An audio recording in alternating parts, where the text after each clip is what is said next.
Welcome to a new video. Let's take a look at some new malicious compliance stories. The first story is called Everything. Many years ago, I worked for a well-known service provider as a feedback engineer.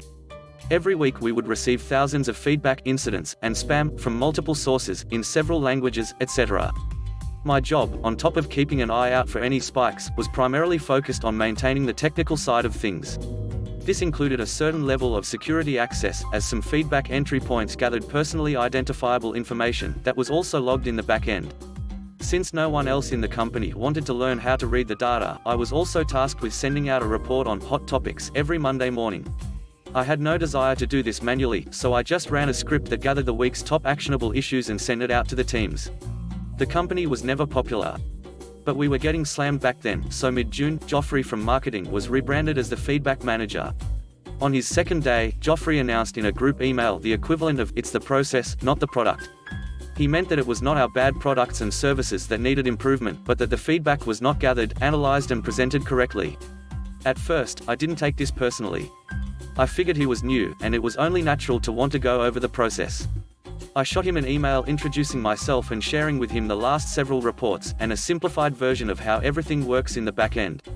I also invited him to a meeting, to take him over the process in more detail. He declined the meeting, and our communication, hardly paraphrased, went something like this: "I don't want weekly reports. I want daily reports. And I will send them out to the teams myself. All I want you to do is give me the data. And I don't want you to summarize anything.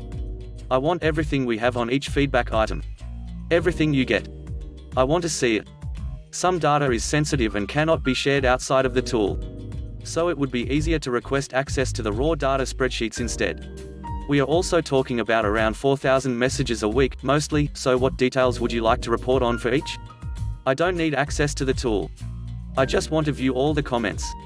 And as I said, I want everything. It's not up to you to decide what is important enough to report, and what isn't. That is what I'm here for now."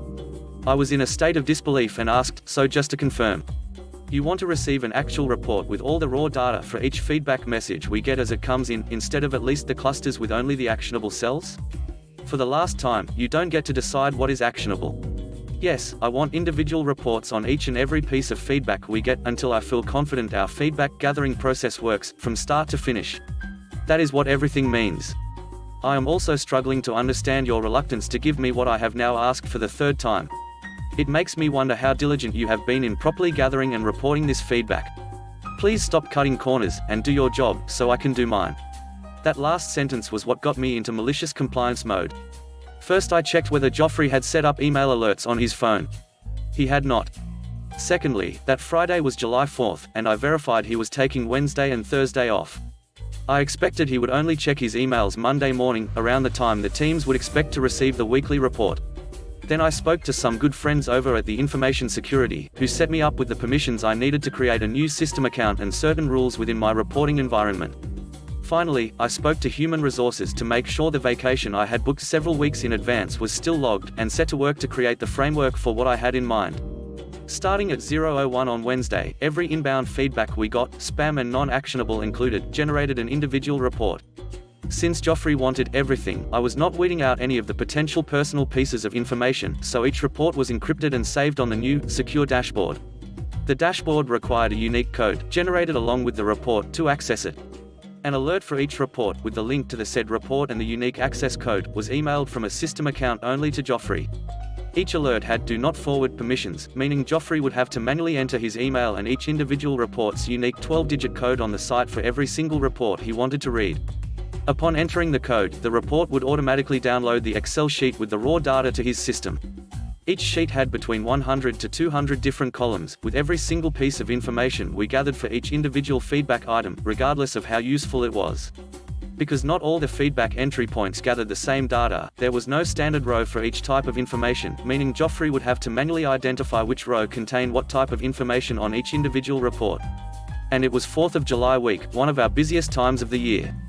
I would love to have seen his face when he got to the office Monday morning and was greeted by about 5,000 individual feedback reports, on top of any other emails he would have received. I can only imagine what new swear words he invented when he realized he would have to do everything manually. I say I can only imagine it, because the message that greeted him when he emailed me furious as to what the hell was happening was, "Hello, and thank you for your email. I am out of the office until July 14th. For any questions about consumer feedback, and for the weekly report, please contact Joffrey." The next story is called, "Got What They Asked For." Twice. I used to wait tables at an upscale restaurant that was known to be the place to have your holiday or office parties. Great money if you got the right group. The menus were preset, the wine and liquor were preset, and it was all auto-graded at 18%. All of it was in the contract the host signed pre-event. Usually, the host would make themselves known fairly early on, so you would know who to talk to if there was an issue and who to give the check to at the end of the night. One night, I am splitting a party of 30 to 40 with another server. This event had top-tier food and mid-level wine and booze. Very nice. A small group of 5 or 6 people arrives a bit ahead of schedule. 2 guys and 3 or 4 women. Not a problem. It's actually nicer if they slowly roll in, so we can get drinks started. I walk over, introduce myself and the other waiter and ask for drinks. Now, this was back in the early 2000s. Chads weren't a thing yet. But the 2 guys were the chattiest chads. If they could have popped their collars in their suits, I'm sure these guys would have found a way. The first one said, "I and my bro are going to start with a round of Johnny Walker Blue, and these ladies are going to have expensive red wine." The other one turned to the girls and said, "Once you have Johnny Blue, you just can't drink anything else. It changes you, bro."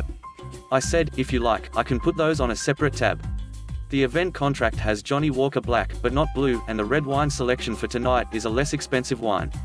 This is our party. Just get me what I ordered and don't question me again. Who do you think you are? You're just some waiter, we both have an MBA. Just get us our drinks. I walk over to the other waiter and tell him we are in for a hell of a night, but the check should be nice. For those that don't know, Johnny Walker Blue is 3 to 4x the cost of Johnny Black. So one round of drinks for these people is over $100. The whole night goes exactly as we thought. Nothing was good enough, the appetizers were crap, the food was horrible, not enough bread, too many bread plates, drinks were taking too long, why do some people have food and others don't? It were 40 people, it takes a minute to get that much food out.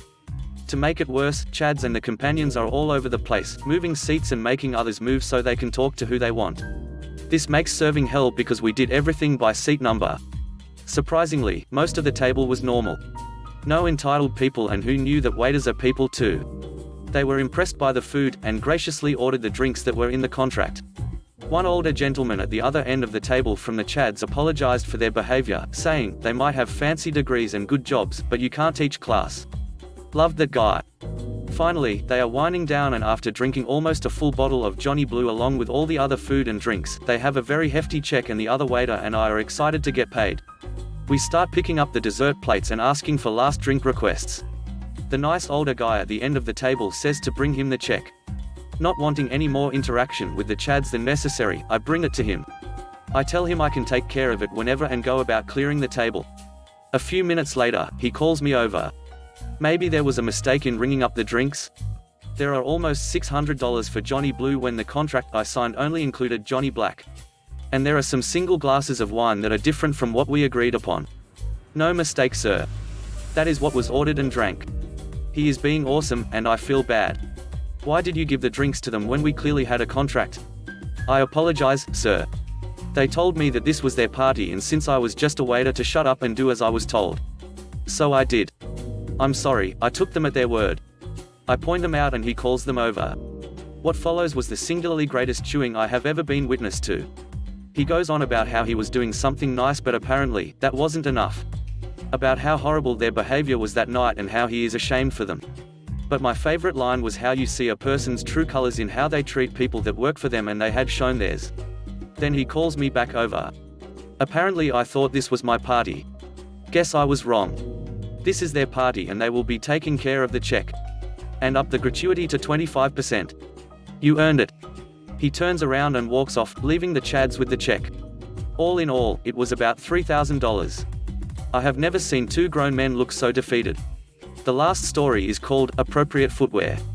I grew up in a very poor family of 5 with my mother and 3 siblings. I was the textbook case for Asperger's at the time. But I was not yet diagnosed, as the psychologist who had conducted the original diagnosis had taken a dislike to me because I had told him his joke was stupid, which meant that I was simply not a very nice little boy rather than autistic.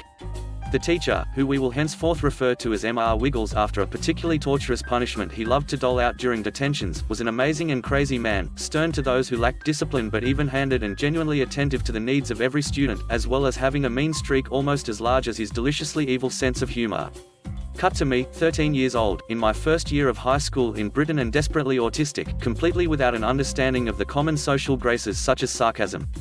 I go into school one day with my only good remaining pair of shoes, white trainers with Velcro straps, nothing fancy or brand named, and Mr. Wiggles is having none of it. What do you think you're wearing on your feet? Shoes? Very funny. Tomorrow, either come in wearing black shoes per the dress code or don't come in at all. Paint them if you have to, well, okay then. At the time I had never intentionally missed a day of school. If I could avoid it, I would do so, as I was convinced the only way to get out of grinding poverty was to grow up with perfect grades, so I could get into the upper echelons. The sweet naive child that I was. I hatched a plan. The week before, my mum had thought it would be great for a house full of children who enjoyed scribbling on everything in sight to have a wall that it was actually okay for us to draw on. So she went out and bought some chalkboard paint. This stuff basically turns any surface into a functioning chalkboard and is great fun for kids and adults too, I've found. I really recommend it. At this point though, I had another purpose for it. As I said, we were poor. There was no way my mum could afford to pay for a new pair of school shoes for me this month. So I decided, with not a hint of malice in my heart, that dipping my shoes in this stuff would fulfill the only condition laid out by my teacher to a satisfactory degree. The next day, I crinkle into class with my brand spanking new chalkboard shoes. Crunching underfoot, sounding for all the world like I had managed to fit maracas between each of my toes. Mr. Wiggles asks me what on earth I was wearing, having already forgotten about the incident the day before since he didn't hold things against his students unless they were serious. I told him exactly what I had done and each logical step in the train of thought that had led me to this point. He laughs hard, a very pleasant sound since this man was known to have an amazing sense of humor between the students and staff, and congratulates me on my innovative solution, gesturing to take a seat. After that period, Mr. Wiggles pulled me aside and explained that he'd rather I come in wearing inappropriate footwear than destroy a perfectly serviceable pair of shoes. Thanks for watching the video. I hope you enjoyed it. If you did, please consider subscribing to the channel for more content. Let me know what you think about the stories in the comments section below.